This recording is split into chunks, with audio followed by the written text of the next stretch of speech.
Kaelo, proudly sponsored by First National Bank, Pick n Pay and the Telkom Foundation. Companies and communities are working together for a brighter future. Good evening and welcome to Kaelo, Stories of Hope. Table Mountain, Nelson Mandela, the world's first heart transplant, apartheid, good or bad, these are all part of our rich and complex heritage. Today is Heritage Day, when we celebrate our strengths and embrace our diversity. It's about remembering what makes us rich, not what keeps us poor. Land means a great deal to South Africans. It's where our children are born and our ancestors buried. Our first story is about finding productive ways to use our people and our land.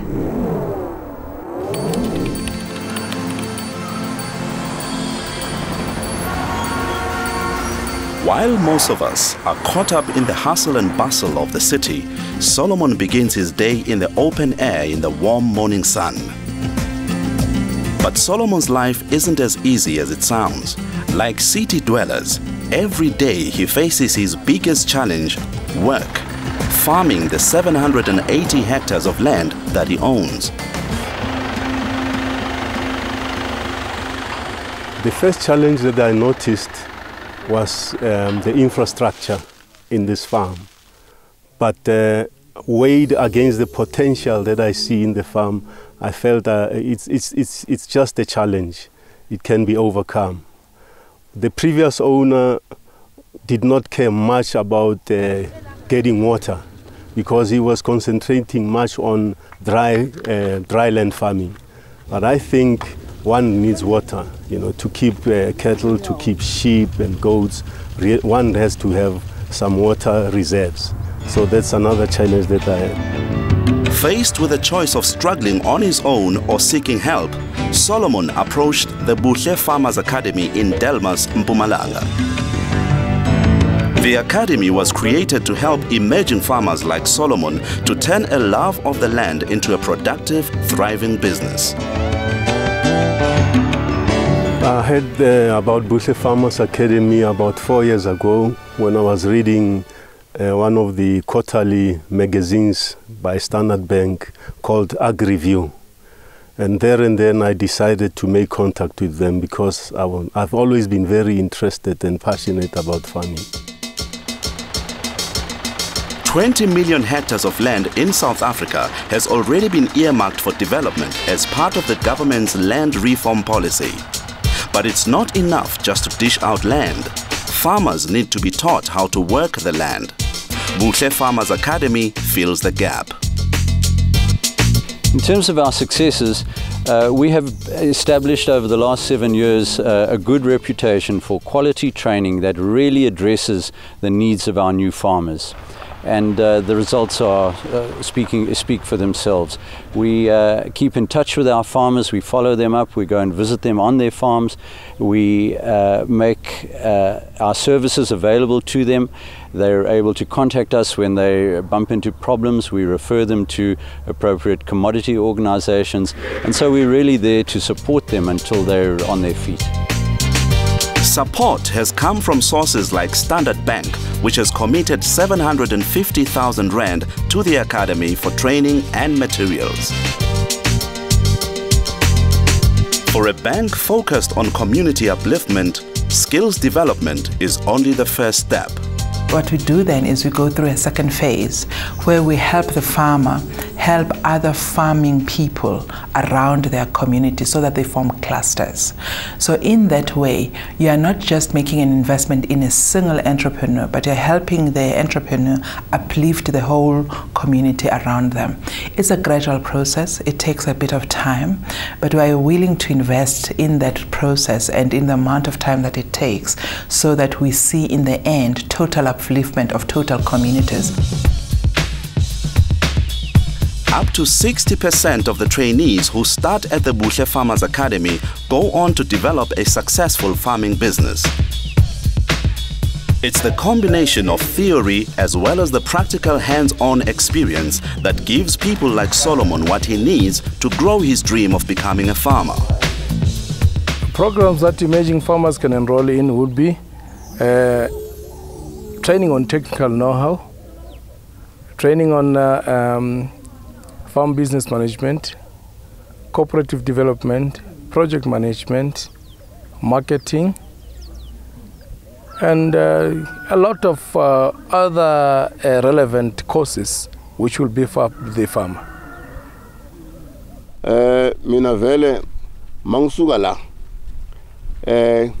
ngiyoplanta back le nto ngiyizele la ngifunde la ebuhle ngiyolima ngoba indawo already mina nginayo, so into iba ngishoda ngayo ile knowledge lengiyilandela.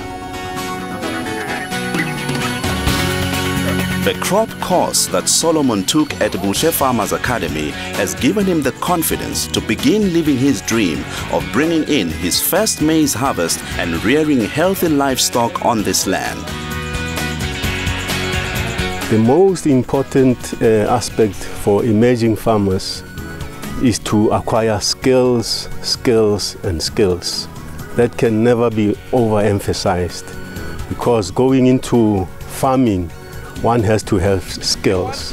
And the best way to have skills, you go to places like Bushe Farmers Academy, you visit the farmers who have the experience, and you don't waste your life and time reinventing the wheel, because it's very, very expensive. With the support of companies like Standard Bank, the Bushe Farmers Academy has planted a seed of hope for emerging farmers like Solomon. A seed that will hopefully one day germinate and grow into a fully fledged business. After the break, we discover how bird watching is more than just a hobby. It's a sustainable way of life. Kaelo, proudly brought to you by First National Bank, enriching people's lives for a better South Africa.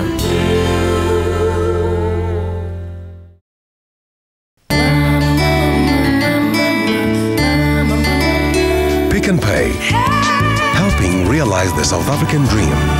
We're on your side. Welcome back to our Heritage Day show. South Africa is one of the most biodiverse countries in the world, and some of our most precious resources are the plants and animals we share our land with. One Sasol bird project spotted an opportunity to help a community take flight. When he was a young man, David Litswalo left his hometown at the foothills of the Drakensberg in search of greener pastures in Gauteng. It didn't take long in the city for David to realize he was a country boy in search of the riches of nature, not commerce. He headed north to Limpopo, where he got a job as a groundsman and followed his love of birds on the side. But while David was adding to his list of sightings, BirdLife South Africa spotted his talent for birding. BirdLife South Africa, they helped me to go onto a bird course, to get a sponsor, and to become a bird guide, and also helped me to market when I started to be a bird guide. David started introducing visitors to the colorful and varied life of birds on his tours in the Magoebaskloof area. It wasn't long before his talents were spotted again, this time by local lodge owner Ben de Boer. David was operating as a freelance guide in the area, and we were interested in marketing the lodge that we've got to birders. So we approached him and offered him a job to operate as a bird guide from our lodge. This is the Afro Mountain Forest, is where the cabins are situated, and in this forest and just the surrounding you can see up to more than 260 bird species if you are patient enough. What I like being a bird guide is not because I'm making money out of that. It's also because you get ornithologists or people who know more about birds who will teach you more about characteristics of birds and the behaviors, and always learn new things every time you go out. Sasol has been helping bird conservation efforts take flight for years. Their support is crucial to an NGO like BirdLife SA when it needs to give its training programs wings too. Sasol has been involved in birding in South Africa for many years. Our interest with the bird guides has been really to address poverty in an innovative manner. We have contributed almost R1 million over the last 3 years in training bird guides all over the country. The bird guide training program is very empowering for the guides that go through the program. First of all, it provides them with a range of skills that allow them to operate either their own small businesses as local site guides. But other than that, it also makes them a lot more employable for other tourism industry operators within their region.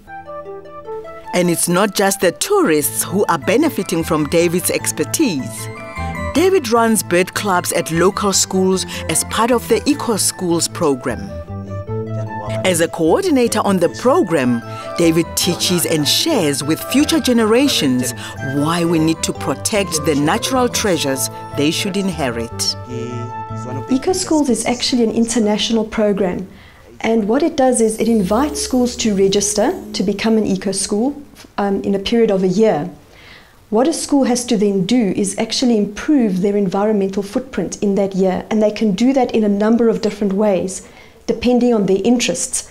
And this is where David and I will chat to the school and say, for example, they're interested in birds, then David might actually help them learn more about birds or learn to identify birds or go on birding trips.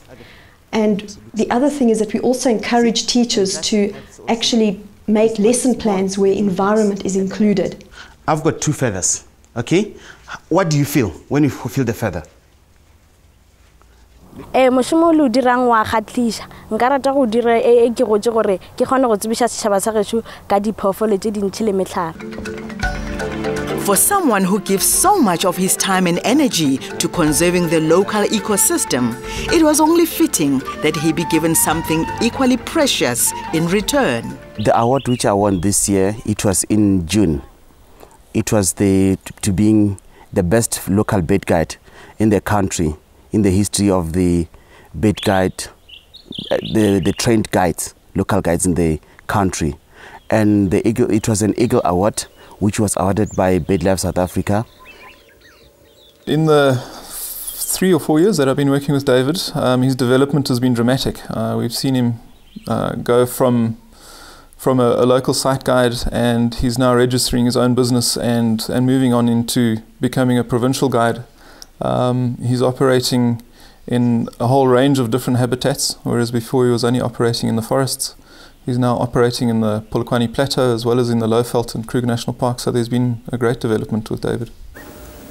Okay, I think what I've seen earlier on was the purple heron on the far side. Okay. Yeah, I'm not quite sure, but yeah. Birding or avitourism is the second fastest growing outdoor activity in the world.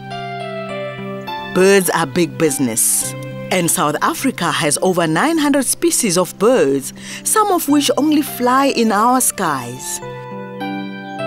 With Sasol making training possible, avitourism is becoming a good way for people like David to earn a sustainable income.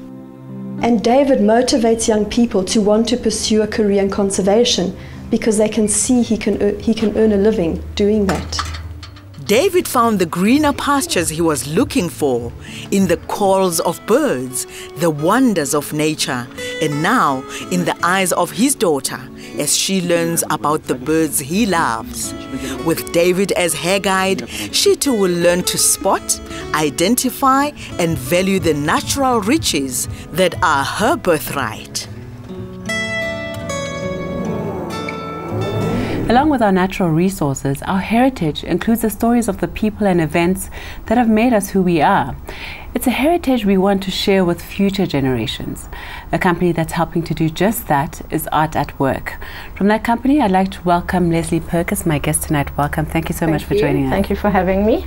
Now, what does Art at Work do? We manage very large-scale arts projects. At the moment, headline projects are the Sandton Central Arts Program, which is a multidisciplinary program to use the arts to recreate neighborhood, and then the Sunday Times Heritage Project.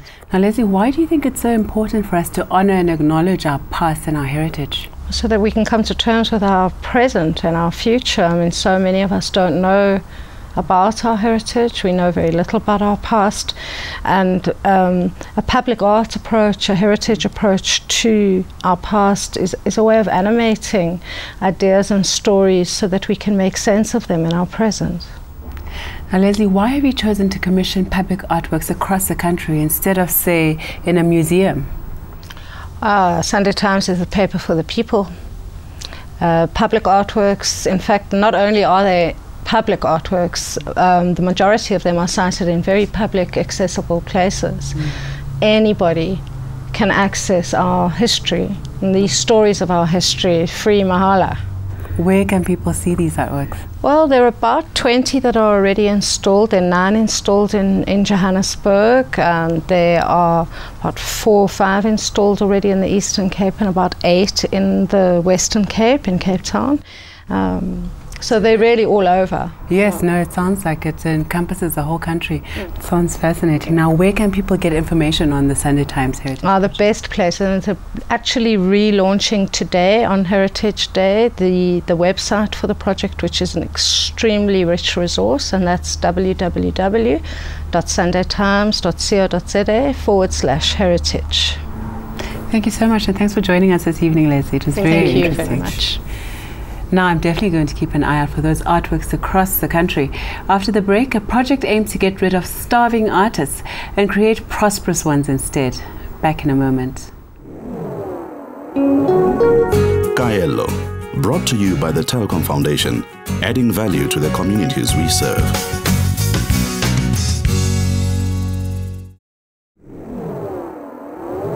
One of the hardest things for any artist is getting as many people as possible to see their work. One project is giving struggling artists the space and skills to sell their talents to the highest bidder.